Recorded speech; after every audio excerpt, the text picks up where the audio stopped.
Hello friends, మన భూప్రపంచం పైన ఎన్నో వింతైన ప్రదేశాలున్నాయి. కొన్ని ప్రదేశాల్లో మనిషి ఇప్పటివరకు అడుగు కూడా పెట్టలేకపోయాడు. ఒక్కసారి ఊహించుకోండి, మన చుట్టూ ఉన్నదంతా తెల్లటి మంచు. అక్కడ మంచు తప్ప ఇంకేమీ ఉండదు. పంటలు పండవు, అలాగే పొలాలు, అలాంటి సౌకర్యాలు ఏవీ ఉండవు. అలాంటి కండిషన్స్‌లో మనం జీవించగలుగుతామా? జీవించలేం కదా! కానీ నేటికి ఎన్నో కోట్ల మంది ప్రజలు అలాంటి ఎన్విరాన్మెంట్‌లో జీవిస్తున్నారు. అదే సైబేరియా. ఈ వీడియోలో మనం సైబేరియా అనే మంచు ప్రాంతంలో ప్రజలు ఎలా జీవిస్తారు, వాళ్ళ అసాధారణమైన జీవితాలను చూద్దాం.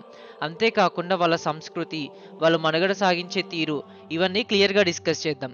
So friends, this is Naveen Devarakonda. Welcome to my channel Naveen Devarakonda talks. వీడియోని ఎక్కడ స్కిప్ చేయకుండా ఎండ్ వరకు చూడండి. ఇంకా మన ఛానల్ నవీన్ దేవరకొండ టాక్స్‌ని తప్పకుండా లైక్ చేయండి, షేర్ చేయండి, అలాగే సబ్స్క్రైబ్ చేయండి. నిజానికి సైబేరియా ఒక దేశం కాదు.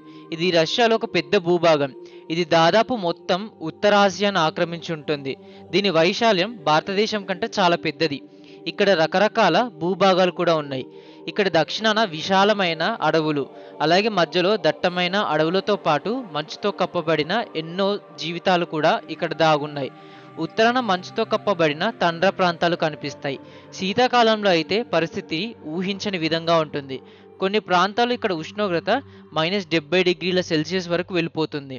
ఇంతటి భయంకరమైన చలిలో కూడా మనుషులు అసలు ఎలా జీవిస్తున్నారు, వాళ్ళ రోజువారీ జీవన విధానం మనం ఒకసారి చూద్దాం. సైబేరియాలో ప్రతిరోజు ఒక పోరాటమే. బయటకు వెళ్ళాలంటే ఒళ్ళంతా మందపాటి దుస్తులతో కప్పుకోవాలి. ఒకసారి ముఖం మీద కనురెప్పలు కూడా గడ్డకట్టుకుపోతాయి. ఇల్లు వెచ్చగా ఉండాలంటే నిరంతరం మంట వేస్తూనే ఉండాలి. ఆహారం నిల్వ చేయడం ఇక్కడ ఒక పెద్ద సమస్య. బయట ఉంచితే అన్నీ గడ్డకట్టుకుపోతాయి.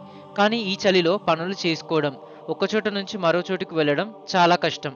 ఎన్ని ఇబ్బందులు పడినా సరే సైబేరియన్లు తమ జీవితాన్ని సాగిస్తున్నారు. వారిలో ఒక ప్రత్యేకమైన తెగువ కనిపిస్తుంది. సైబేరియా కేవలం మంచుతో నిండిన ప్రాంతం మాత్రమే కాదు. ఇక్కడ ఎన్నో విభిన్నమైన సంస్కృతులు, సాంప్రదాయాలు కూడా ఉన్నాయి. శతాబ్దాలుగా ఇక్కడ నివసిస్తున్న ప్రజలు తమదైన ప్రత్యేకమైన జీవన విధానాన్ని అభివృద్ధి చేసుకున్నారు. వారి దుస్తుల్లో, వారి పాటల్లో, వారి నృత్యాల్లో ఆ ప్రత్యేకత కనిపిస్తుంది. వాళ్ళు చలిని తట్టుకునేందుకు ప్రత్యేకమైన ఆహారపు అలవాట్లను కూడా కలిగి ఉన్నారు. అంతేకాకుండా సైబేరియాలో అనేకమైన ఆదివాసీ తెగలు కూడా ఉన్నాయి. వారికి తమదైన భాషలు, ఆచారాలు, కళలు, ఇవన్నీ కలిగి ఉన్న గొప్ప సంస్కృతి సైబేరియా. ఇవన్నీ కలిసి సైబేరియాను ఒక ప్రత్యేకమైన సంస్కృతి ప్రదేశంగా మార్చింది. ఇక్కడ ఇంకో మెయిన్ ఇంపార్టెంట్ థింగ్ వచ్చేసి అక్కడున్న వన్యప్రాణులు, అంటే న్యాచురల్ హ్యాబిటైట్. ఒకసారి అది గమనిస్తే, ఎంత కఠినమైన వాతావరణం అయినప్పటికీ సైబేరియాలో అద్భుతమైన ప్రకృతి సౌందర్యం దాగుంది. ప్రపంచంలోనే అతిపెద్ద మంచినీటి సరస్సు అయిన బైకన్ లేక్ ఇక్కడే ఉంది. శీతాకాలంలో ఈ సరస్సు పూర్తిగా గడ్డకట్టుకుపోయి ఒక అద్భుతమైన మంచు ప్రపంచాన్ని సృష్టిస్తుంది. ఇక్కడ సైబేరియన్ పులులు, మంచు చిరుతలు, రెయిన్డియర్లు వంటి ప్రత్యేకమైన వన్యప్రాణులు కనిపిస్తాయి. రాత్రిపూట ఆకాశంలో కనిపించే ఉత్తర ధ్రువ కాంతి ఒక అద్భుతమైన దృశ్యం.